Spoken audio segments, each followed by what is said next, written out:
So if you didn't know, there is a missing submersible that went down to the RMS Titanic.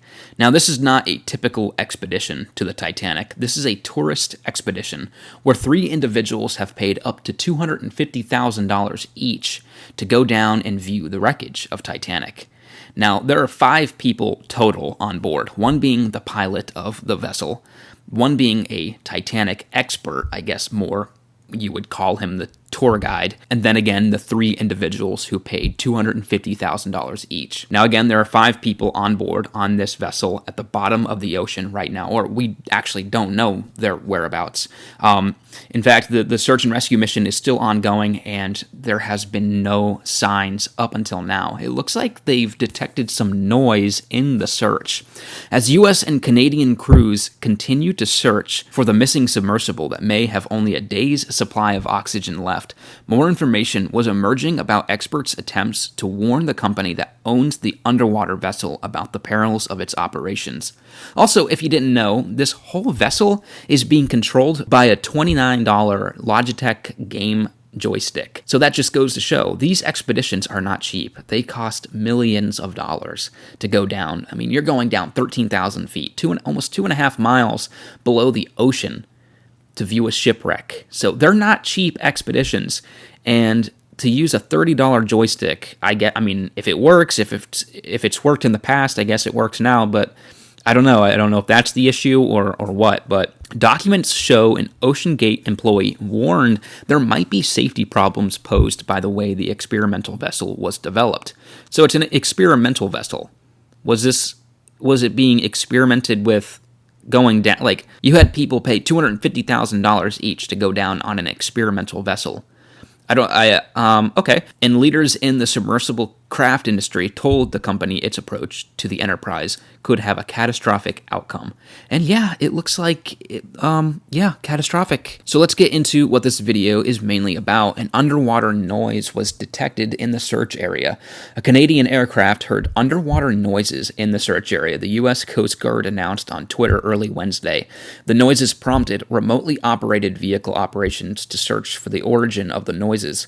Those ROV searches have yielded negative results but continue, the Coast Guard said. Additionally, the data from the P-3 aircraft has been shared with the U.S. Navy experts for further analysis, which will be considered in future search plans. So I guess they can't really rule out what the noises were.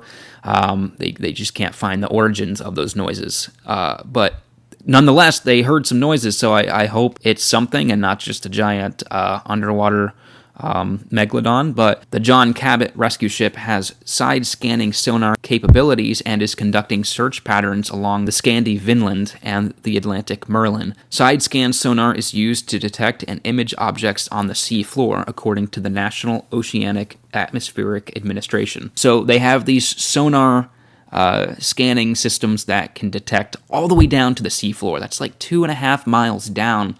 So hopefully they know the wreck site, these people that, maybe not the U.S. Coast Guard. The Coast Guard doesn't go down and view the wreckage of the Titanic, but I believe they've asked people that are experts on the Titanic to come out and help with the search and rescue mission, because these experts know and have studied the wreck site of the Titanic for years. They know it more than anybody else. They can view the wreckage and say, hey, that object down there that we just detected on the sonar, that's not a part of the Titanic's wreckage. Let's go check that out. So that's just, hopefully that works out and we can find these people alive, because it's just a big search and rescue mission at this point, and I would love to see these people found safe. And, they paid a lot of money to go down to, not everybody can do that, but they did pay money out of their own pocket to go down and view a piece of history. I will say the most ironic part about this is that the submersible is called the Titan, and going down to a wreck site called the Titanic. I don't know if that's just the universe saying, hold my beer and let's repeat history. I don't know. That's just my input on that, and I'm not trying to bring my beliefs into it, because I believe the universe can give out the same type of, I don't know, I think the universe controls things in certain ways, but I don't know. Let me know what you guys think in the comments down below. Do you think they're going to find this submersible? I really hope they do, and Would you pay $250,000 to go down to the wreck site of the Titanic?